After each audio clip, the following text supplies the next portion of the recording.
Hi everyone. Okay, cool. Look at that, another AI and cloud native talk. Yeah, so I left the standard Dagger presentation deck at home, and I thought this would be a good opportunity to show you something that I showed an audience of AI engineers actually, which prompted a lot of really cool discussions about a lot of the stuff Joe talked about. I don't talk about AI enabling cloud native, but I do agree with that for sure. This is about applying what we learned containerizing applications with Docker to the more recent and I think very burning problem of containerizing AI pipelines and CI/CD pipelines and really all pipelines because the world is made of pipelines. Now I see pipelines in my sleep because I run a pipeline company. It's very distressing. But anyway, I do think the connection between cloud native and AI is a really fascinating topic, and we have a lot to learn from each other. So hopefully this will start some useful conversations. So I will skip quickly through the first part because it was mostly about explaining what Docker is and where it came from to AI engineers who are surprisingly unaware of Docker in general and containers. By the way, that's the first learning. Containers are not nearly as widespread in the AI engineering landscape as they are in cloud native. I don't know if does anyone agree with this? Has anyone experienced this? It's surprising. But they love, I talk to AI engineers and they love discovering Docker. You know, they're young, they came out of school, they haven't used containers and they love it. What is this new thing? How long has this been out? Anyway, so 11 years is the answer.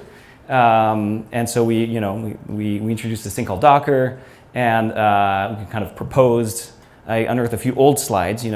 What if shipping software was easier? This is vintage 2013.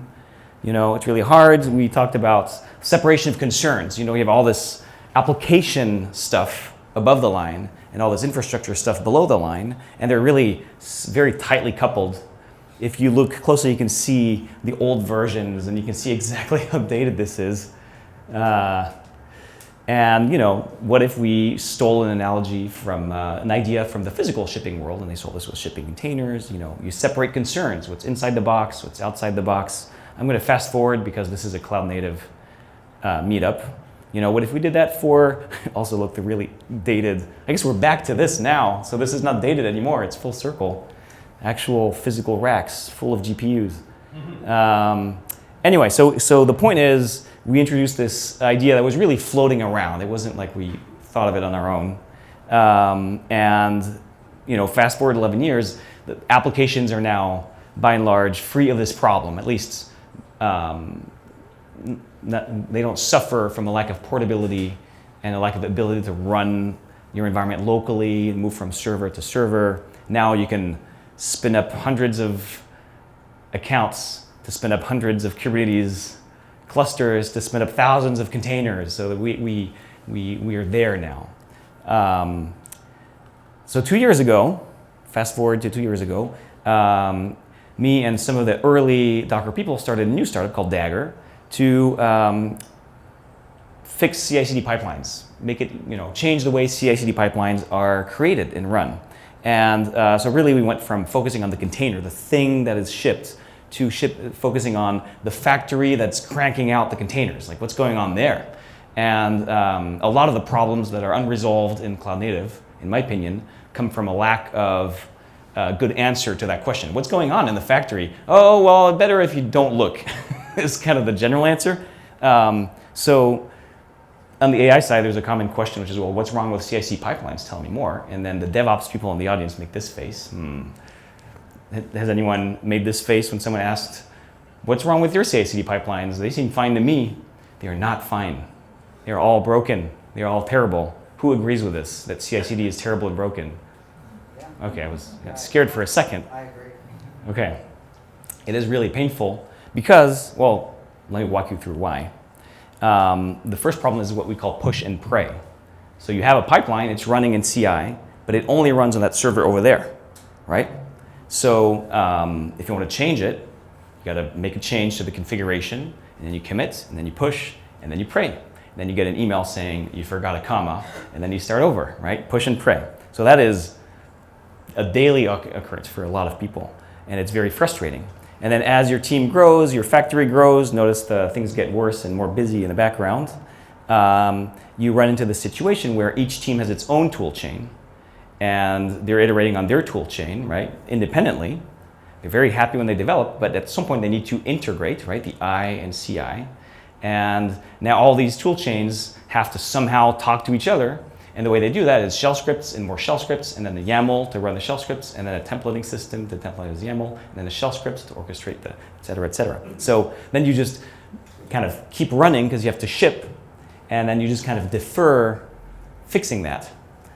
And then you run into this new problem, which is that, well, it worked for me, but why is CI failing? So that it's really hard to answer that question because no one has a full picture of the full set of tools, right? The DevOps team understands how the CI pipeline works, but they don't understand the tool chain, vice versa. And then these are actual, not exact quotes, but pretty close to real situations that we've encountered, because just like Joe talks to people about their awesome infrastructure all the time, and they talk about how everything's under control, I'm sure. We talk to people about their CI/CD pipelines where everything is most certainly not under control, and you have really situations that really affect your ability to ship software. Because what happens is eventually the bill comes due, and for example, you have a new tool chain. A popular one is the AI feature. Oh, so now you have data pipeline, data tooling, and AI tooling, and teams working on that. That's a new tool chain, new languages. You got to integrate that in the existing CI/CD. That takes time. Meanwhile, the migration from across these 3 CI silos that you inherited from this other company you bought last year, okay, we're going to wait. We're going to keep both for now, et cetera, et cetera. It just gets more and more complicated. And yeah, the things slowly devolve until this becomes a problem for your business. So what we extracted from this are a few insights. The first insight is, that's kind of the theme of the talk. These problems look really familiar. The problems that people encounter with their pipelines today are the same problems that they encountered with their applications 11 years ago, before they got gradually fixed, mostly by containerizing them. Like, I can't run it locally. Oh, it's locked into this one proprietary platform over there, things like that. So that's the first insight. The second insight, which flows from the first, is that pipelines, these pipelines that ship our application, build, test, deploy, all of it, they are so complicated now that they are in fact applications. So we've reached the phase where the application is so complicated that the pipeline to ship the application is an application, right? And therefore, okay, if you connect that to the first, I see, it's an application, but we haven't containerized it, so let's containerize it.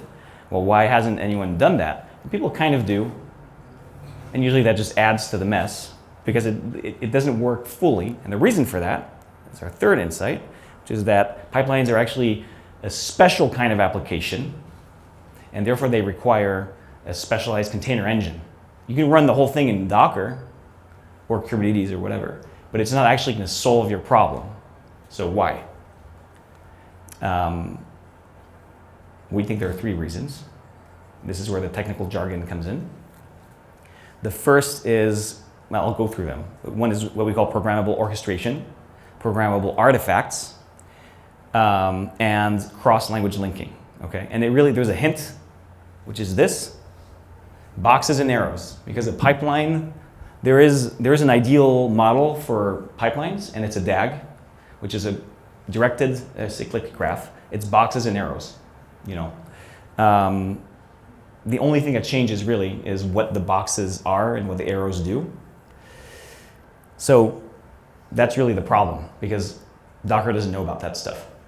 So the first problem is, if you just run each step of the pipeline in the container, you're not actually solving the problem, because most modern pipelines, these steps run in containers, but a lot of times they also need to run containers. So you have a lot of containers out there that are running more containers. So you have Docker and Docker and Docker. And it seems like a silly problem, like that's a detail, but it's actually one of the small things that surprisingly derail a lot of teams as they scale their pipelines. And just because, to be honest, we didn't really design it for that. So, Docker is not designed to be nested like that. It's not safe. It just causes all sorts of problems. So you need an engine that's aware of that just is very comfortable with that. And the analogy here is an OS. Like if you run a process in Linux, that process can run more processes. You don't have to mount the special Linux socket to where you have access to everything. You fork and processes run processes. So you need containers that can run containers. The second thing is programmable artifacts. So you run the steps in containers. Great. So you have half of the pipelines then, right? You have the steps, but you don't have the flow of artifacts between the steps. If you don't have that, you don't really know what's going on. You just have a bunch of containers running, and then they're done. And then you look at the logs for hours trying to understand what the hell happened, right? That's how CI/CD works today. So we think you need an engine that can actually understand what the hell's going on. And that's actually a really hard problem from a technical point of view.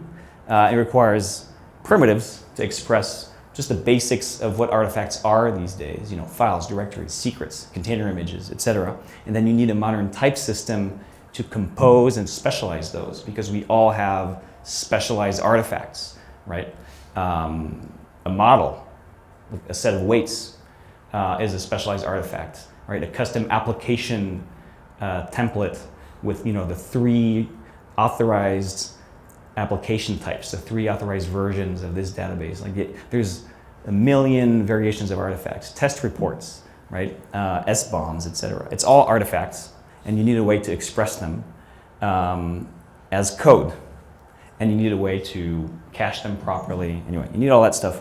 And lastly, you need a way to do all of that across languages. So the problem here is the pipeline. The reason this hasn't been solved is that there's a really massive network effect here, because everyone in the software and organization is involved in the CI/CD pipeline by definition, because of the I in CI, integrate, right? And so this pipeline is going to touch every language, every tool, everywhere. So what language do we write it in? So this is a problem Joe is also familiar with. Cross-language composition is really hard, and the hardest part is actually embracing the mindset that your favorite language and your favorite tool is not actually going to win and kill every other tool and language. It's just not going to happen, And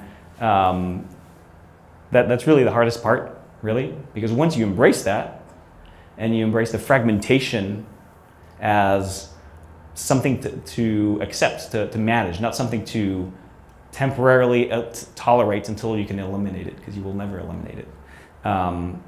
So you need a way to somehow tie all of this into a unified cross-language ecosystem. So this is where usually I would give a really nerdy demo. I would love to give a nerdy demo, but not now. And the last insight, this is kind of the conversation started, which is two things. First, all these CI/CD pipeline problems exist in the AI engineering community, but multiplied by 10. Because it's all the same problems that exist, but all the hard-earned best practices that we developed are basically gone. Like I mentioned, Docker, what's Docker? So it's that for everything, right? I think that's an opportunity, by the way, for the cloud-native community to help, because that is our job.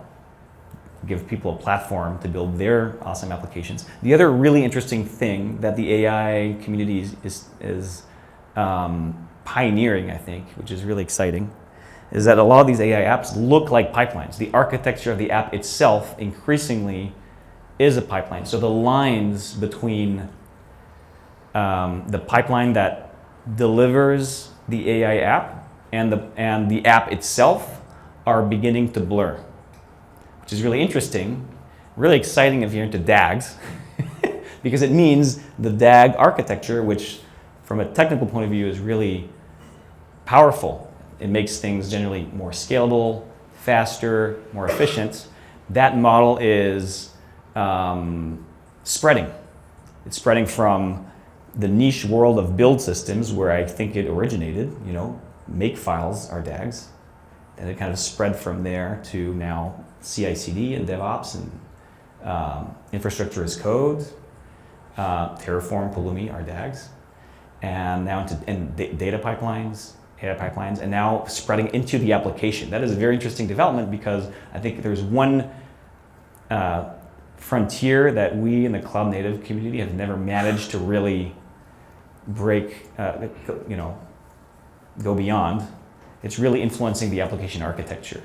We've done it a little bit at the margins, like 12-factor. I guess the last time it really happened was Heroku with a 12-factor app. But beyond that, developers are going to develop the way they want, and then we're going to deal with it and figure out a way to scale it. We haven't really gone past that, but I think that that's about to change, and it's going to change in this way because applications are going to become pipelines. So that's very exciting, and that is my talk. Thank you, everyone.